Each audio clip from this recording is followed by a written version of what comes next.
جی مفتی صاحب کیا کہیں گے آپ؟ نحمدہ و نصلی علی رسولہ الکریم، اما بعد فاعوذ باللہ من الشیطان الرجیم، بسم اللہ الرحمن الرحیم۔ جس شخصیت کو ہم خراج عقیدت پیش کرنے جا رہے ہیں، اسلام کے دامن میں فاتح خیبر داماد رسول حضرت سیدنا علی المرتضیٰ رضی اللہ تعالیٰ عنہ آسمان ہدایت کا وہ نیر تاباں ہیں کہ جن کی ذات گرامی کے اندر اللہ جل شانہ نے آپ کو مجموعہ کمالات نہیں منبع کمالات بنایا۔ اللہ جل شانہ نے آپ میں خوبیوں کو جمع فرمایا۔ اللہ تعالیٰ نے جل شانہ نے آپ کو نصیب اور قسمت ایسی عطا فرمائی ہے کہ پوری امت اس قسمت پر رش کرتی ہے۔ بے شک حضرت سیدنا علی المرتضیٰ رضی اللہ تعالیٰ عنہ اس کائنات کے وہ خوش نصیب ہیں، پیدا ہوئے تو اس وقت تک آنکھیں نہیں کھلیں جب تک حضور نہیں چلے گئے، سبحان اللہ۔ اور حضور نبی کریم علیہ الصلوۃ والسلام نے اپنا لعاب دہن لگایا تو حضرت علی کی آنکھیں کھلتی ہیں، تو علی کی آنکھ جس چہرے کو سب سے پہلے دیکھتی ہے وہ حضرت محمد مصطفیٰ صلی اللہ علیہ وآلہ وسلم کا چہرہ ہے۔ بے شک۔ تو میں یہ عرض کر رہا تھا کہ جناب سیدنا علی المرتضیٰ رضی اللہ تعالیٰ عنہ دامن اسلام میں اس ہستی کا نام ہے جن کو اللہ جل شانہ نے اتنی خوبیاں نصیب فرمائیں کہ آپ منبع کمالات لگنے لگے۔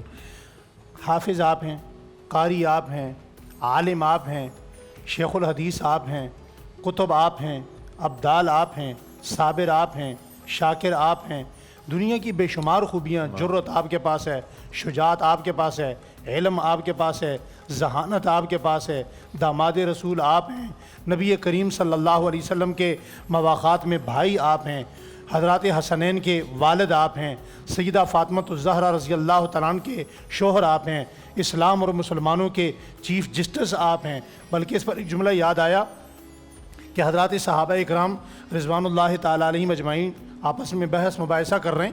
حضرت عبداللہ ابن مسعود رضی اللہ تعالیٰ عنہ اور حضرت عبد الرحمن ابن عوف رضی اللہ تعالیٰ عنہ، تو سیدنا فاروق اعظم رضی اللہ تعالیٰ عنہ تشریف لائی، انہی کے زمانے کی بات ہے۔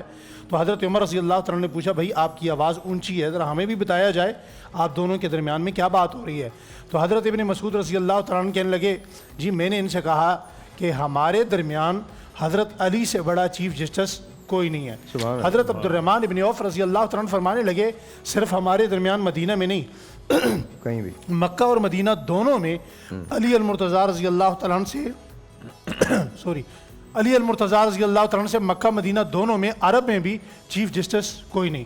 حضرت عمر رضی اللہ تعالیٰ عنہ نے جب یہ بات سنی تو حضرت عمر کے جو جملے ہیں وہ سونے کے پانی سے لکھنے کے قابل ہیں۔ حضرت علی رضی اللہ تعالیٰ عنہ نے فرمایا، اے عبد الرحمن ابن عوف، عبداللہ ابن مسعود، آپ دونوں کے الفاظ کو میں رد کرتا ہوں۔ مجھ عمر کا خیال یہ ہے، مجھ عمر کے نزدیک بات یہ ہے کہ پوری دنیا میں قیامت تک کے لیے اگر اسلام کا کوئی سب سے بڑا چیف جسٹس ہے تو وہ حضرت علی المرتضیٰ رضی اللہ تعالیٰ عنہ ہیں۔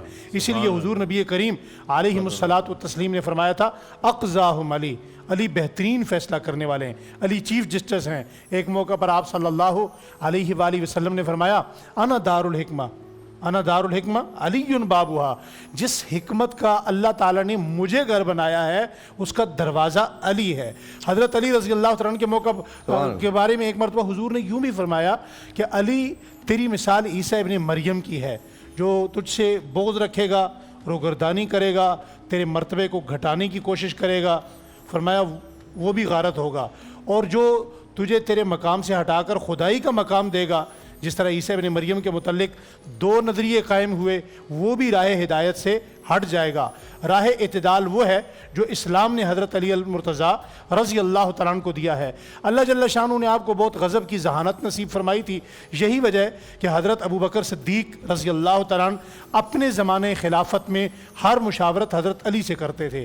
حضرت عمر فاروق رضی اللہ تعالیٰ عنہ کا سنہرا دور، خوبصورت دور اور وہ خلافت کا کمال کا دور، اس سارے زمانے میں جتنی خوبیاں، جتنی فتوحات حضرت عمر رضی اللہ تعالیٰ عنہ نے کی، حضرت عمر خود فرماتے ہیں کہ میرا ہر کام ناکام ہو جائے اگر میں حضرت علی المرتضیٰ رضی اللہ تعالیٰ عنہ سے ہر معاملے میں مشاورت نہ کروں۔ ان کے سب سے قریبی مشیر حضرت علی المرتضیٰ رضی اللہ تعالیٰ عنہ رہے۔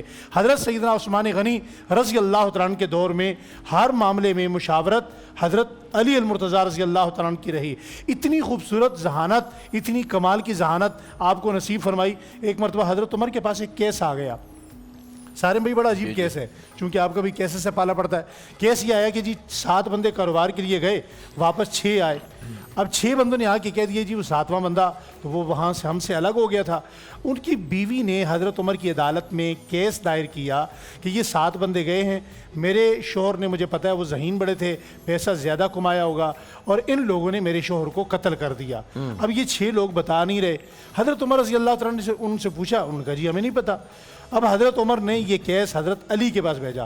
حضرت علی رضی اللہ تعالیٰ نے کہا امیر المومنین آپ پریشان نہ ہو، انشاءاللہ یہ جلدی مسئلہ حل ہو جائے گا۔ فرمایا وہ کیسے؟ حضرت علی رضی اللہ تعالیٰ نے 6 بندوں کو مختلف جگہ پر باندھ دیا، دور دور، اور اتنا دور باندھا کہ ایک دوسرے کو نظر بھی آئیں۔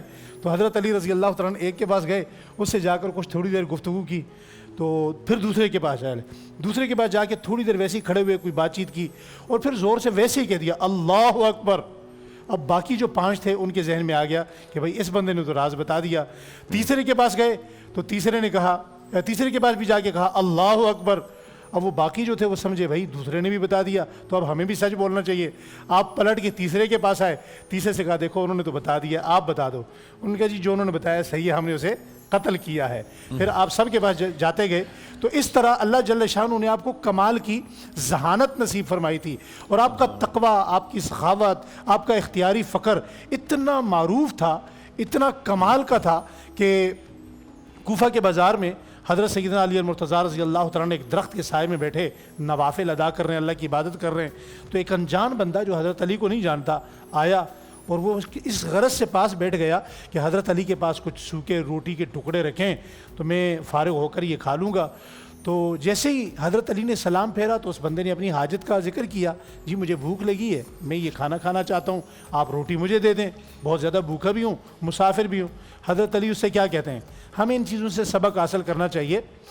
حضرت علی کہنے لگے بھائی تازہ کھانا ہے یا یہ کھانا ہے؟ اب اس زمانے میں لوگوں کو پتا تھا سچ، دنیا سچ بولتی ہے، آج تو جھوٹ پہ جھوٹ بولا جاتا ہے۔